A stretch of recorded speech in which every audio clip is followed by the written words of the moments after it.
Teammates, we are back once again. If this is your first time listening to the Move Swiftly podcast, welcome to the #1 show on innovative teamwork. Great to have you. Looking forward to having you back for more. To my regular listeners, here we go again. As promised, as advertised, as guaranteed. You hit the play button on this show, you get nothing but gems. You get nothing but lessons. You get nothing but people who are here to serve you in so many different unique ways that you will walk out of this episode a better person. I have Miss Lorraine Ball, who is kind of, in a sense, everyone's dream in regards to how she's been able to see things, whether it's from her upbringing in New York to learning in Indiana. She taught, I believe she taught English. Was it English somewhere in, was it Europe, or I want to make sure I get it right.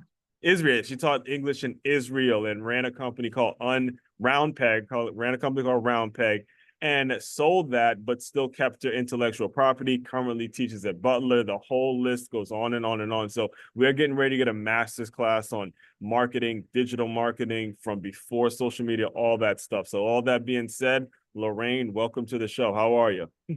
I am excellent, Aswan. Thank you so much for having me tonight. Yeah, I mean, and it's so coincidental because this is how into work I actually am. I was on my birthday cruise and I happened to run into a Butler staff member who works in the fundraising department, and I was telling her how heavily involved I was with NIL and stuff like that, and she linked me with one of the one of the basketball players at Butler, Ari Wiggins, and we did the whole live stream thing, and I had an article about her, and that's actually currently something that she can use for marketing, because the way the deals are struck is whatever money, whatever revenue the article brings in, that goes directly to the player. And that's like a lifetime deal that she signed. So, I bring all that up because I want to dive deeper, just like her.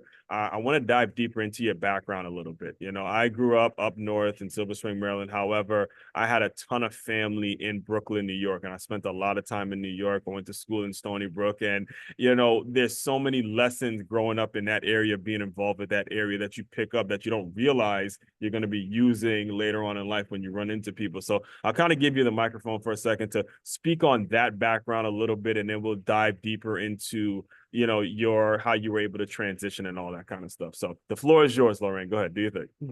The floor is mine. So I lived in Brooklyn, I lived in Queens, I lived in Jersey a little bit.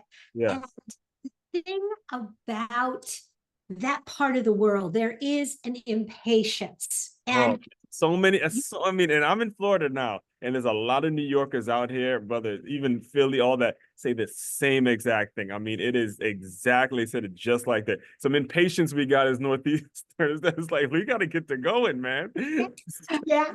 So yeah, you look at that, and I moved down to Dallas, Texas for several years, Yes. and I thought that living overseas and teaching overseas, that I was living in a different country. I was coming back to the US. Mm-hmm. Texas was America, right? Yeah. It was not my America. I gotta tell you, the difference New York City and Texas in terms of the rhythm, in terms of the way they communicate.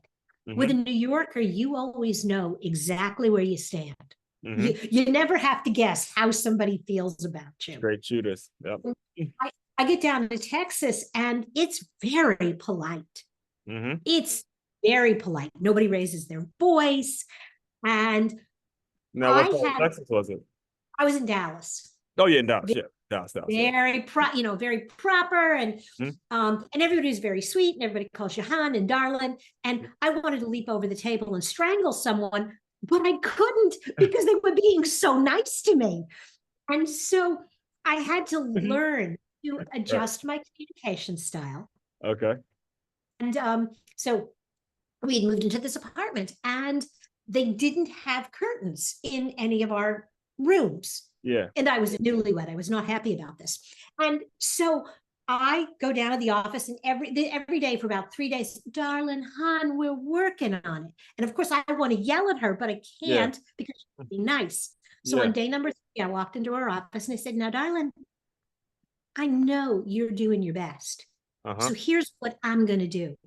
I'm going to sit my butt down in the middle of your desk, and you will not be able to do any business around me until you get my curtains up. Are we good with that? So I learned, you have to say it with a smile. Yes. There's a little bit of apology in there. Yeah. And I really learned that there are very different communication patterns, and you have to adapt your style to Yeah. who you're talking to. 1000%, 1000%. So what got you to Texas in the first place? Did you go to school right out of New York? And then, so what was that process like? So I went overseas for a year, met a guy who lived in Texas, and quite honestly, it was an economic decision. When Okay. we were getting married, we looked at starting a life in Dallas, starting a life in New York City. We ran the numbers and went, oh, this is a no-brainer. Right. So that's where we were. And then after I finished grad school, I had an offer to come up to Indiana to work for Carrier Corporation. And I turned the job down 3 times in 18 months. And they finally made an offer that I was like, okay, I'm going to be here 3 years, and then I'm going to go live somewhere civilized. Mm-hmm. That was in 1992. I'm still here. Right. And well, I'm glad you said the date, because one of the things that was really impressive and intriguing, and I think it's very important for you to communicate this with the listeners, is and you can correct me if I'm wrong, but was it this company that had you do a project, and then you told them, instead of doing the project, let's, instead of outsourcing or something of that nature, where you wanted to create the services and then bring the people in that you can outsource, and then you were able to build your agency from that specific assignment. I know you can tell the story, but that was one of the things that was intrigued, because you had the foresight. This is before pre-internet, pre-social media, we could look people up and get it from it. You had the ability, the foresight to see, hey, let's do it like this. And then ultimately that became a huge, probably one of the best decisions that you could have made in your professionally. So go ahead. Well, there were two. I did that actually twice in my career. The first time I was still at Carrier Corporation, and we were going to go through a branding exercise. Mm-hmm. And we were interviewing marketing companies that were going to do this exercise. Right. Okay. Mm-hmm. And I went down to my boss's office. I went down with a proposal in hand, and I said, there's one more marketing company you have to look at. And he said, who? And I put my resume on his desk, and I said, mine. What? I didn't hear part. Oh man, let me get. I thought I did my research, but I didn't hear this part of the story. Go on. I like this. So I said, you've got to hire me. Here's the deal. It will cost you less to let me run this team, to let me assemble a group of people who are smart, who know the business, who know marketing and branding. Right. And we actually convinced him to do it. We had way more money for research and other things. And we ultimately rebranded all 4 of the Carrier's major brands on the residential business unit. Well, coming out of that experience, now I go over to Conseco, and the company is struggling financially. Mm-hmm. And the assignment was to lay off 10 of my people. Wow. I said, I have a better idea. What if, because I was running a creative services team, we were doing all the design work for all the literature, all the ads. I had phenomenal writers. I had amazing graphic designers that worked with me. I said, instead of laying these people off, what if you let me sell our services in the marketplace? Mm-hmm. We'll go out into the market as an advertising, as a marketing company. Mm-hmm. We won't use the Conseco name per se, and we will have clients who pay us, and the money that comes in will more than cover the salaries of the people you want me to lay off. So what exactly, so walk us through this, because now you just mentioned advertising, and nowadays advertising has completely changed. It is internet. It is they're trying to get on apps and, all this kind of stuff. The internet has changed the way people sell advertising. What were the people that you were selling and the clients, what were they getting? What was the result that they were getting when you sold the ads, ad space? We were designing ads for magazines. We were designing ads for newspapers. We were designing brochures and sales literature when people still went into every sales meeting with a trifold brochure or a big brochure. And that was what my team was really good at, was creating print. We were $26 million a year was my print budget. Right. No way would you be spending that kind of money today. All of those resources would be digital today. And so we did projects for the Indianapolis Motor Speedway. We did projects for actually one of the newspapers in town. We were actually supplementing because they didn't have the designers for these special inserts they were doing. They were outsourcing to us. We did projects for the zoo. And we actually covered our costs, and a couple other departments tried it and couldn't figure it out. And then things got really bad at Conseco. And at that point, I was like, okay, this is not working anymore. No amount of my love can fix this elephant. I'm going to go off and do it on my own. And at which point I had systems, I had procedures, I had contacts. I knew how to do it, and I knew how to run an agency on my own. See, so for me, this is hitting, all sorts of cylinders for me, because the first company I actually started is a company that still exists to this day. It's called gym44.com. And the way it works is coaches can post a tryout, and there's a little space there for ad space on each tryout for the coach. The challenge with this company has always been proving ROI to the advertiser. And I'm curious now, because it's just strictly an internet thing, but with your background, how are you able to prove ROI to the people that you're selling ads to? Is this a situation where they're actually checking their ROI, or are you proving ROI in a different way than money? What is that for people that sell advertisers like me, that sell for a living? I'm always curious, how do you prove ROI to the people that are going to buy it? Because we know that ultimately is going to be what they ask for. So you are viewing my history of 25 years ago through the lens of today. Yeah. Okay. And that is a challenge, because a lot of the things that we have gotten used to, that we have come to expect from our marketing, was not possible. Yeah. Back then. Okay, I see what you're saying. Right. Yeah. And you bought a television commercial because they told you that their viewership was X thousands or millions of people. You bought a billboard because you knew 500,000 people drove by that billboard every day, every week, every month, whatever it was. Right. You bought based on reach and frequency. And you really couldn't directly connect the marketing that you were doing to the results that you were getting. Yeah. Now, if you made a specific offer, did people ask about that offer? Did they, did they purchase?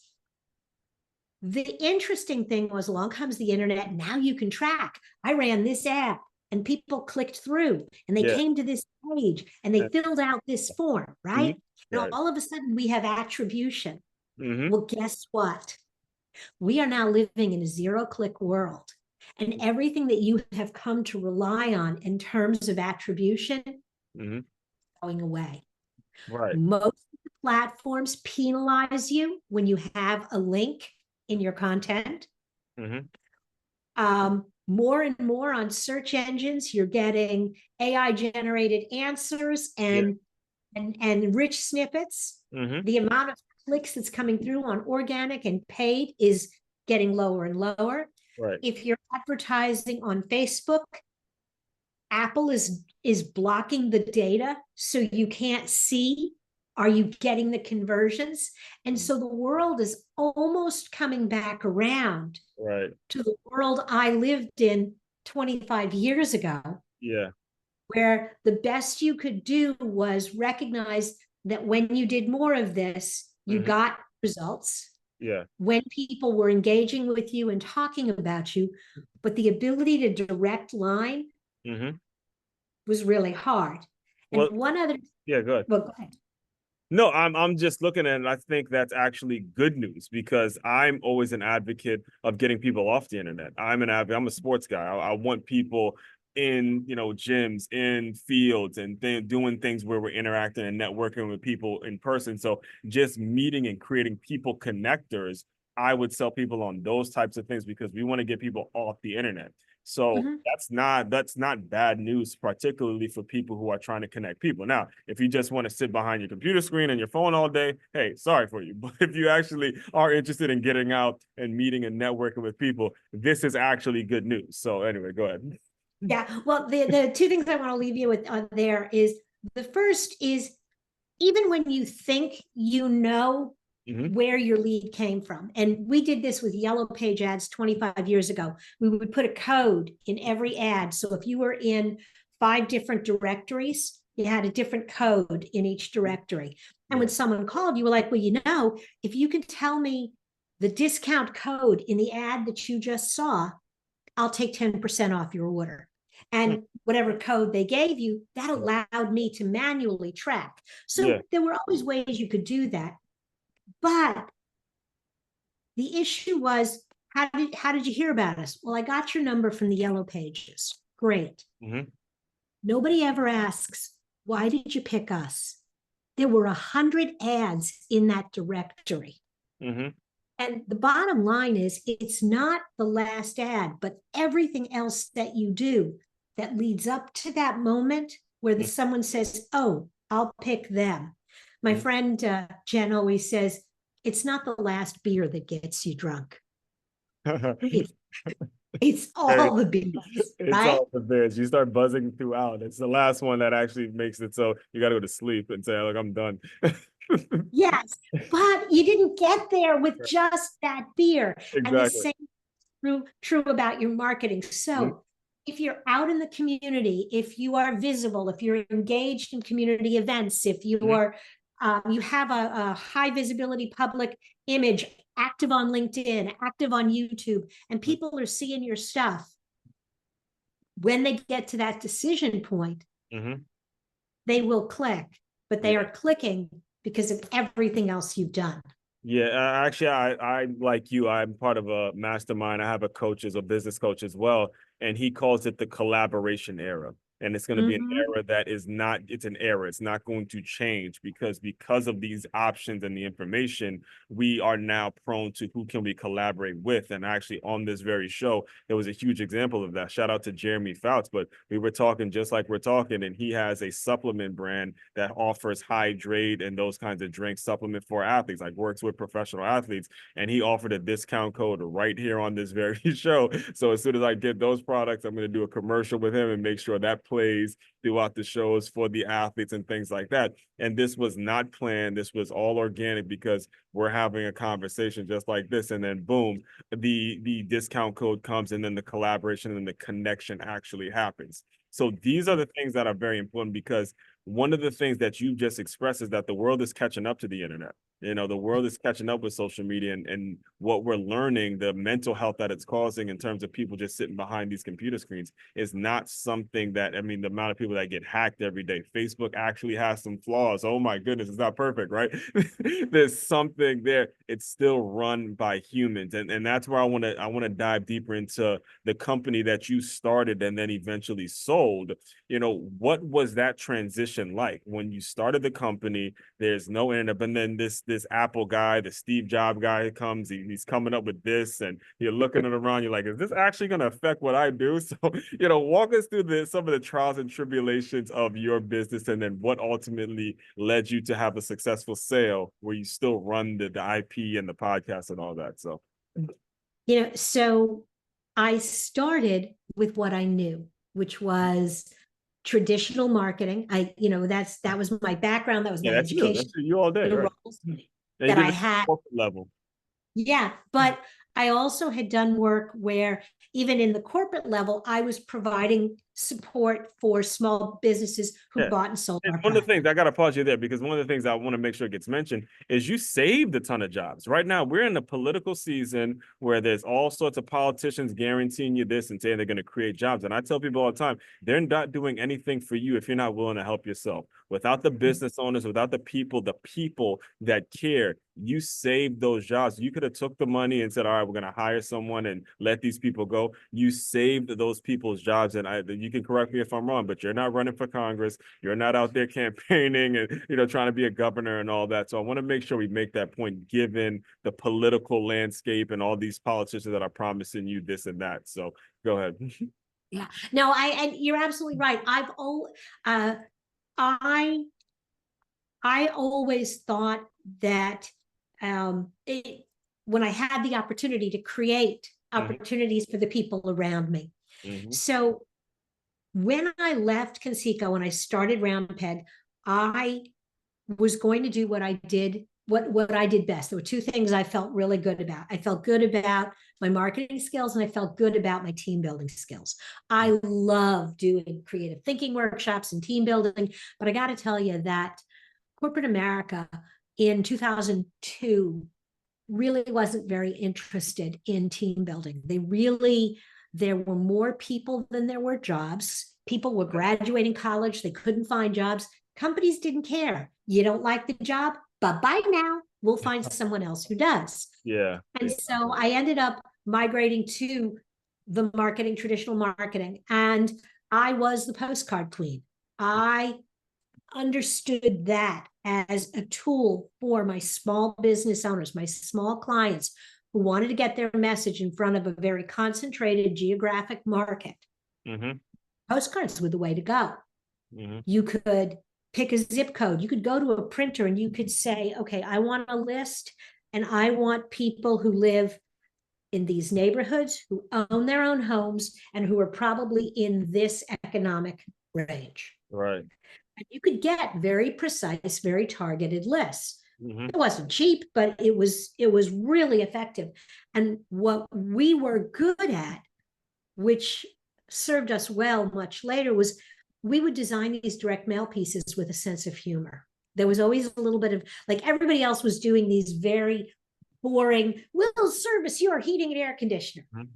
And I would, I remember these so well. One was a woman bundled up in a parka, and all you could see were her eyes and her lipstick, okay? And the headline said, if you won't keep her warm, we will.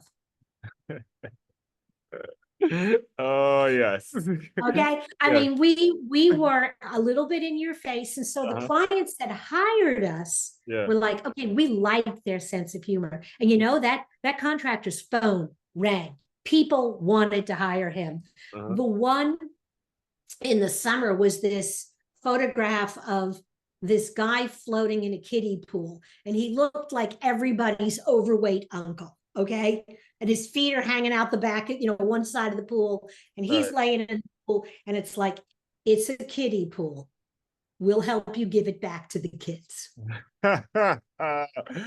And this is something that's arriving on people's doorstep. Wow. Yes. Yeah, it's coming in. And So my attitude, and it could be like giving them a smile, like, okay, I gotta remind them, all right. That's almost like the funny post nowadays, because oh yeah, that's right. I gotta do that one thing. right. And see, that's why I said the things that we were doing in traditional marketing prepared us. We didn't know it was preparing didn't know us. it's coming, right. But we had the voice, we had the tone, and we built a reputation. We understood our customers, we understood their businesses. We're all about finding cost-effective ways to deliver the messages. And I've been doing it for about a year. And I got an email from somebody who was in a networking group with me. And I looked at this email newsletter and I went, this is really cool. I've never seen anything like this. And so I called him up and I said, okay, I love the newsletter. Tell me, how do you do it? How do you get it to look like this? And he introduced me to Constant Contact. And I dove into that. And again, this is still, we were playing with websites a little bit. That was not my bread and butter. Right. But email marketing was easy. And I started running the numbers, and I could go to my small clients and say, do you have email addresses for your customers? And they're like, well, yeah, some. I said, well, here's the deal. We'll take half your budget. We'll stop mailing. We'll save you thousands of dollars. We'll start sending emails, and we'll work on ways to encourage people to build into your system that you start collecting more email addresses. And so that was really my introduction into digital marketing. Next came web design, and I'm a geek. I've always been a techie geek. It's just kind of part of my nature. And the guys that built my website when I started the business taught me how to update it. And so I thought, well, I'll just build websites. I can do that. And I'll teach my clients. But you know what? My clients were geeks. And what was easy for me wasn't easy for them. Right. Yeah. So then I found WordPress, and that was a game changer. Yeah. So there's two things I want to make sure we take away from everything you had just explained. First of all, websites are just an extension of email. So many of you guys get so caught up in making your website look so fancy, it looks so cute, it looks so neat. No one really, it's just an extension of an email. It's on the internet, and I get the way it appeals to your ego, it strokes your ego and all that. You guys got to stop that, because you're wasting a ton of money on money and time trying to make your website look perfect. What she just mentioned in WordPress, it's 100% free. All right. What my coach Dre, actually, the name of the coach, my coach is Dre Baldwin, and when I first was getting with him about getting a landing page, he looks at me, he goes, WordPress is free. Ain't nothing better than free. So go ahead and go with WordPress, right? Second thing is the niche down concept and knowing exactly who it is you want to serve. I spent about 7 months being a sales associate at an Orange Theory Fitness, and they were opening up a brand new club. And one of the things that was required before they opened was it was right next to a big box gym. They had to be next to a grocery store named Publix, and everyone in the entire area had to be making at least $100,000 a year or something like that. So even in these digital world, it's still about getting people to a certain location and knowing where your certain location is. So these are really two important elements when you get, especially for you small business owners, really two important elements that you have to consider when you're trying to build and when you're trying to make a step forward, because you can get caught up in what you think a big business is, and these things will just eat you alive over time because you'll be wasting so much money. So the next phase is, like you had mentioned, the digital marketing, how you get your message out there, because I believe you were in a place where you were already had these systems worked out and everything was moving, but you just wanted to do something else, but you didn't want to give up the podcast that which, by the way, you have over 1,000 episodes on your podcast. You didn't want to give up the teaching elements to your business. So talk us through how that decision came about and then eventually landed to what you're doing now, where you're giving young college students the game. By the way, if you have her as a professor, I mean, you guys are truly blessed, because I mean, she's giving you guys some game for real. I was telling Ari too, I was like, I gotta make it to Butler one day, man. I gotta really figure out a way to plan a trip and get my ass out to Butler for a basketball game or something, because that pride y'all got out there, man. It is it's a different type of culture from what I can see, a lot of the people that talk about it. So anyway, go ahead. Oh, yeah. So the thing I did right from the beginning is when I left corporate and we've been running this agency inside of our department, I took the process that we used to track projects and to track orders, and I overlaid that on my little company. And in the beginning, it was ridiculous. It was so much more than I needed. But because I was used to it, I stayed with it. The business eventually grew into it. And the beautiful thing was, from the day I started till the day I sold, if you called me up and said, hey, Lorraine, 9 years ago, you designed a brochure for my company. Yes, I did. Give me a minute. I could go to my system and I could find the project number and the digital files. And I could say, did you want a reprint? Do you want to update it? And Not only could I do that, everyone on my team could. And so Mhm. the benefit of having that system in place meant that I didn't have to be there when the phone rang. Mhm. Anybody, and that's, as you are building your business, you want to build replicable processes that can run without you. Yeah. That when you hire your first virtual assistant, you hire an employee, they can then Yeah. take over those functions. Yeah. So then the next thing I did is I started looking at, well, what am I doing? Well, I've got the marketing strategy, we have the creative web development and content creation, I have the podcast, and I have my training. Mhm. What of this do I want to do Mhm. when I'm not doing everything? And in my mind, I wanted to have a business where I was doing presentations and training. I Mhm. wanted to keep the podcast because, quite honestly, it's me. It Yeah. doesn't exist with a different host. It's not the same Everybody show. can do it. Yeah. A lot of people started and they wither away after 10, barely 10 episodes. So a lot of people can't do it. Well, but it's also the personality of that Exactly. show, and the You have to have style is right. me. You have to. So I said, I want to keep that. I have these courses that I have developed over the years. I used to use them as part of my sales process. I would do a public seminar, Mhm. and I used to say 6 butts in seats, one customer comes out. Mm.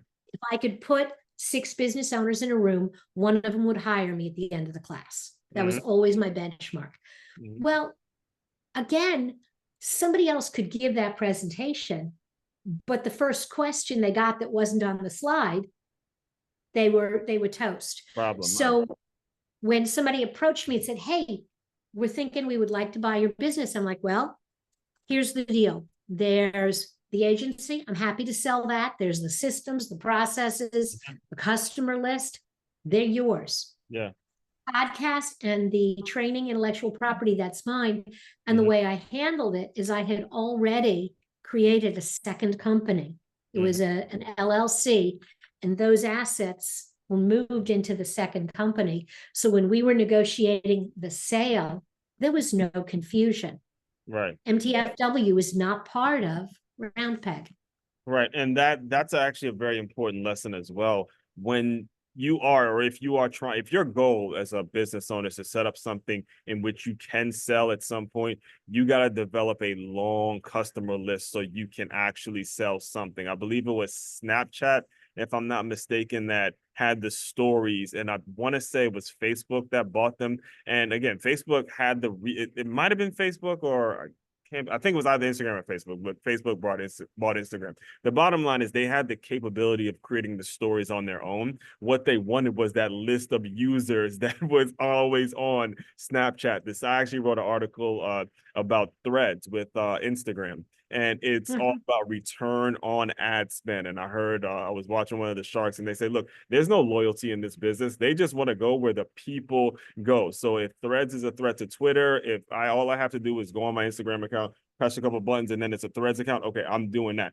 Whatever is going to get in front of more people is how you sell your business. So be set up in a situation in which you're bringing more people in. And one of the things I do want to have you kind of speak on, because I was watching a couple of your clips to your current students, and you were talking about how to develop like the right questions that get asked on SEO search. And I was like laughing at myself because 2 days ago there was some light, and I'm not a car guy at all. So anytime a light comes on, I am freaking out because I bought it brand new and I have the Toyota Care package and I'm taking it to the dealership. Like, look, y'all fix it because I'm not fixing my own car. So I saw this light and it was late and I'm like, oh God, what do I do? Here we go. And that was the question I got typed in Google, and all it was literally push the button right next to me and the thing went away. That's what I'm saying. Nowadays, you would not realize the kind of questions that are getting asked in Google, and you have specific curriculum, specific ways of teaching students and speaking to that. So please, the floor is yours when it comes to, I'm tired of saying that. The microphone is yours when it comes to teaching how to figure out what's going to be searched, what's going to be searchable, and what is going to make you come up in a search engine. So go ahead. So it's funny because I've been doing this kind of question answer content generation for a very long time. Mm-hmm. And I used to call it content-based SEO. It has a new name. Now Mm-hmm. people are talking, now the gurus are all calling it answer optimization. Okay, whatever. Yeah, Here's the bottom line. that's some AI stuff. The new cats coming in, AI stuff. So Yeah. What you need to do is you need to look at your business and start making a list of every question people ask you. Go back through your email and look at all of the questions that you get asked during your sales process. If you've got customer sales service people, if you have salespeople, make this list. That's number one. Now you got to go to Google and type in that first question. And when you do, you'll get some answers, but you'll also get a thing that pops up that says, and people also ask. And mm-hmm. there's 10 more questions. Copy them. And then if you click it again, and people also ask, and people also ask, and now you have hundreds of Mm-hmm. questions. Mm-hmm. And you know your business. Start looking at those questions objectively. Which are the ones that you know people are likely to ask? Mm-hmm. And when are they likely to ask? Because that's the other thing, is that people move through a buying journey. In the beginning, they don't know what they don't know. Why does my furnace smell funny? Why is there a light on in my car? As they move through the process, now they're like, okay, well, my furnace smells funny because it needs to be cleaned.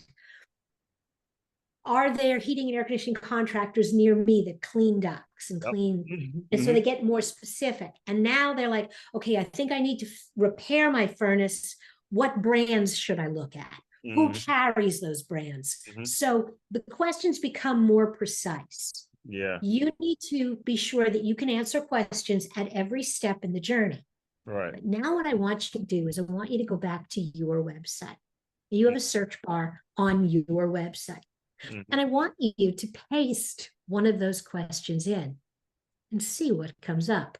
Right. Favorite example, I worked with a flooring contractor, and he said, you know, we always get questions about, why do I need to replace the subfloor? When you tear up my carpet or my floor, why do I need new subfloor? Why do I have to level the floor? Right. So I had about 5 questions on the subject, and then I went to his website and I pasted that question in. You know what happened? Nothing came up. Mm-hmm. There was no content on his website to Yeah. answer what he said was the Exactly. single most important question. Yeah. So do this exercise for your website. Exactly.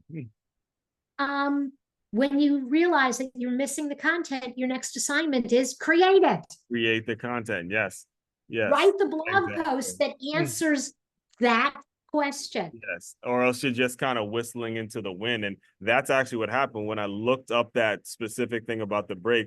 There were videos that came up, whether I wanted to read it, there were options like, this is what you do. Don't panic. Like there were people that, and this is like late, it's close to like 12 a.m. This is late at night. And it's people that are speaking to me and like, yo, this is what you do when that happens. You're not the only one that goes through it. Everybody that has a Toyota. And you like, Toyota was all over it. The every single dealership at least had that element, and that is so very important because it opens yourself up not just to a customer, but now if you want to, again, like you said, eventually sell your business or put yourself in a position where you can get hired, contracted, all these things are available, so you know specifically what you want your content to have. Man, Absolutely. you taking her class. Y'all are getting it. Y'all are absolutely getting a life lesson, man, a master class. Man, that is awesome. So, with all that, I do want to be very respectful of your time. Can you just tell people what's next and, what you see coming down the pipeline? Are you going to stay at Butler or is it going to be independent? Just speak a little bit on your services and what's the future look like for Miss Lorraine. So 2 things. I am going to continue to teach at Butler 1 course a semester because I love it. It's fun.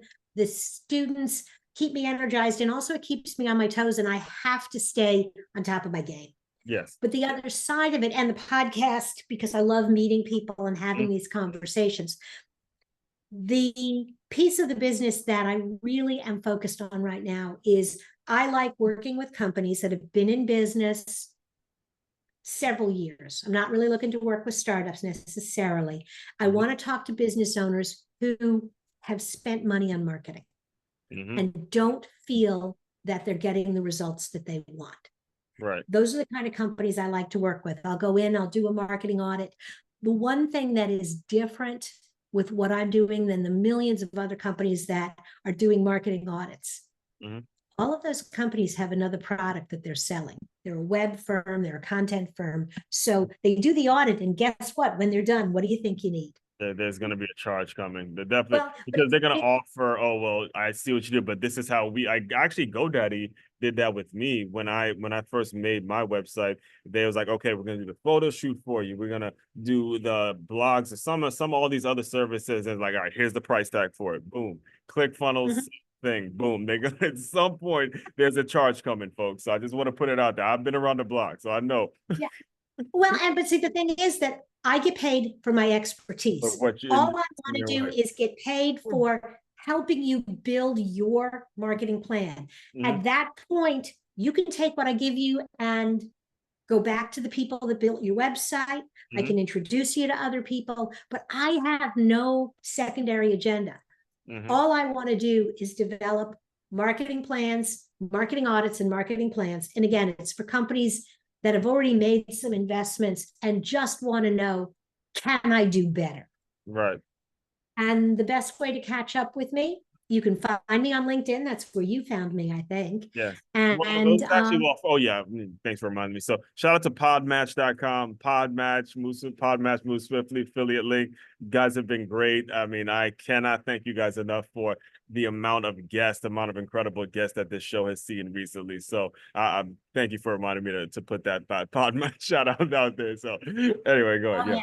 Yeah, no, okay. I mean, yes, I am a Podmatch groupie. I love Alex, but you know what? You met Alex? He's been on my podcast. Oh, okay, yeah, he's in Jacksonville. There's a couple. I gotta link up with him, man. So yeah, I gotta do the formal. I love what he's done. I love what he has put together. But I connected with him originally on LinkedIn. So for those of you that are not podcasting, connect with me on LinkedIn, or my website is morethanafewwords.com.